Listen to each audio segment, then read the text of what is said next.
لما الرسالة الإعلانية لواحد من أكبر المطورين العقاريين في مصر دق الشماسي، يبقى لازم نتفرج ونشوف الكبير بيعمل إيه. وحلقة جديدة من عاش ولا بلاش.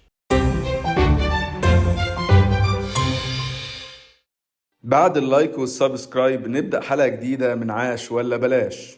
في إعلان هشام طلعت مصطفى لرمضان 2024 كان في أكتر من حاجة لازم نقول عليها عاش.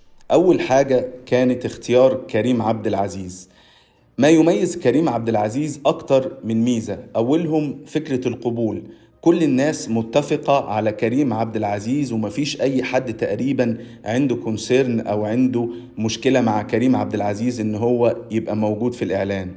الحاجة التانية إن كريم عبد العزيز ممثل جيد جدا للشريحة المستهدفة، وطريقتهم وتفكيرهم وأسلوب حياتهم، وده شيء مهم جدا إن العميل المستهدف يحس إن هو اللي موجود وهو اللي بيتكلم، وإنت تقريبا بتقول نفس الكلام اللي هو بيقوله. الحاجة التالتة صوت كريم عبد العزيز، صوت أجش، صوت حماسي، صوت الناس متعودة عليه ومناسب ليها بشكل كبير جدا. حاجة نقدر نقول عليها عاش القصة والحكاية. الأسلوب ده ربط حكاية كل ناجح بحكاية المكان اللي هو بيبقى دايما موجود فيه، سواء المكان ده بيسكن فيه أو بيشتغل فيه، وربط الموضوع كله بحكاية هشام طلعت مصطفى وتقديم أعلى جودة ممكنة. النقطة التالتة اللي بنقول عليها العاش بعض الكلمات الرائعة اللي احنا سمعناها خلال الفيديو، زي كلمة الأصالة المصرية والجمع بينها وبين كلمة المعايير العالمية. يعني من الآخر هشام طلعت مصطفى فاهم كويس جدا الناس محتاجة ايه وبتفكر ايه، علشان كده بيعمل لهم اللي هم محتاجينه.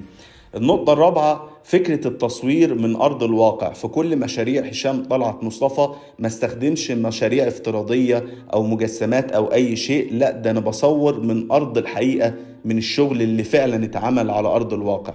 النقطة الخامسة مرة واتنين، دي كلمة في حد ذاتها بيشير ليها لنجاحاتهم اللي الناس عارفاها كويس، سواء كان في مدينتي أو مدينة الرحاب. وكلمة إن هم حولوا الصحراء لمدن، دي كلمة حقيقية. الناس لما تيجي تفكر فيها هتلاقي إن الكلام كله ده ميك سنس، والكلام ده كله فعلا هم شافوه على أرض الواقع.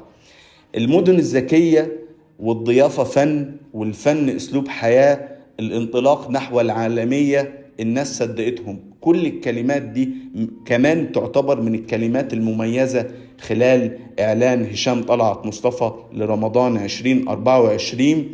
وهنا نيجي بقى لنقطة ايه الحاجات اللي كنا ممكن نقول عليها بلاش في الفيديو ده. هي حاجة واحدة بس، فكرة ان انا بقول كل حاجة في نفس الاعلان، فكرة ان انا بعلن عن المشاريع الجديدة سواء كانت في الساحل الشمالي او حتى كانت في الرياض في اعلان واحد، اعتقادا ان ده هيبقى انسب بالنسبة للجمهور. ولكن وجهة نظرنا ان كل عميل سواء كان في الساحل الشمالي في مصر او رايح يستخدم او رايح يشتري من المشاريع اللي موجودة هناك، او حتى في الرياض، الاتنين دول مختلفين تماما في التفكير والطريقة بتاعتهم. علشان كده فكرة دمجهم في نفس الاعلان ما كانتش افضل حاجة. دي النقطة الوحيدة اللي ممكن نقول عليها بلاش.